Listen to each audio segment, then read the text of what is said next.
maging successful team? Una, provide strong mentorship. Dapat magaling ang mentor. Pero bago ka maging mentor, dapat willing ka rin mag-learn. The more you give mentorship, the more you allow learnings to come to your life. Every day, dapat may bagong learning.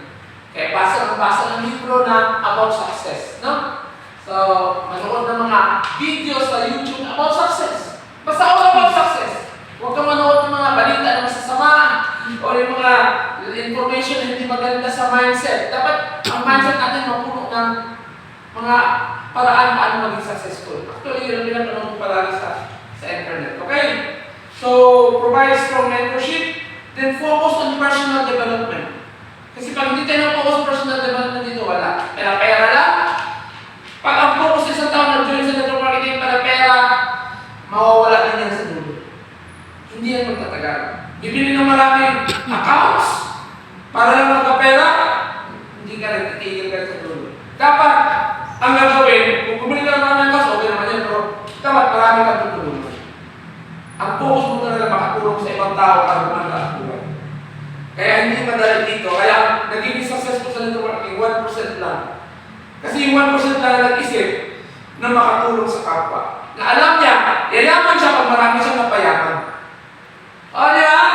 Ang karamihan kasi ang inisip, gusto ko yumaman. Kaya nabibenta ng package para lang magkapera siya, diba? Hindi yan.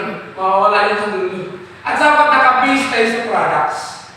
Kasi yun naman ang focus ng network marketing multi-level marketing, para ibenta yung mga products sa isang paraan kung saan ikaw mismo nakarakas noon, sinishare mo.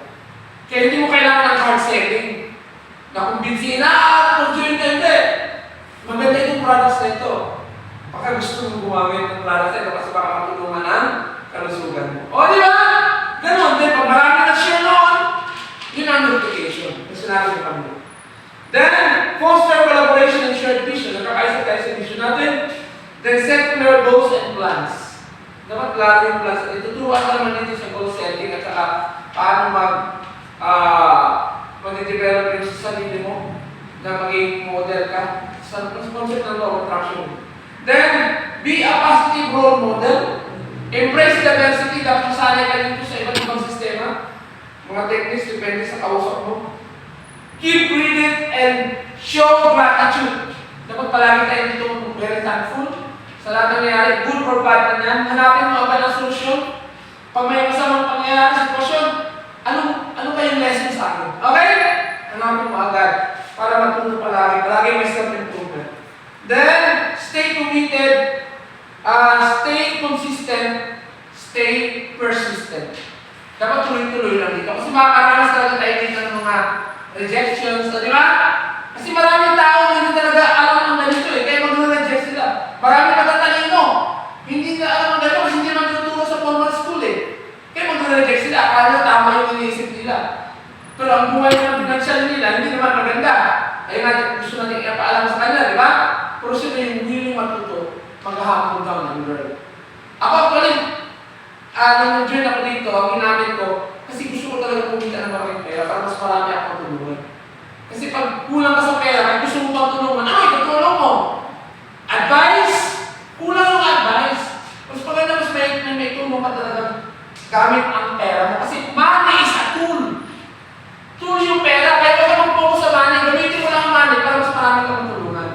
Okay? So, ganun yun. So, basically, yun ang dapat natin tandaan. Then, master communication skills. Napakalaga nun. Tandaan natin dito sa network marketing, lalo sa mga sa team natin, may pagdadaanan yun. Meron tayong flow. Meron tayong life cycle. Una-una, meron tayong first step, initial growth. Then, second stage, plateau stage. Then, deep, yung bababa na. Dapat doon sa bababa, dapat mag-learn ka ng bago. Mag-learn ka talaga kasi baka mag-quit, mawala. Kasi may challenge talaga dito. Kailangan pala nalusutan mo yun, nag-learn ka, willing ka mag-training, etc.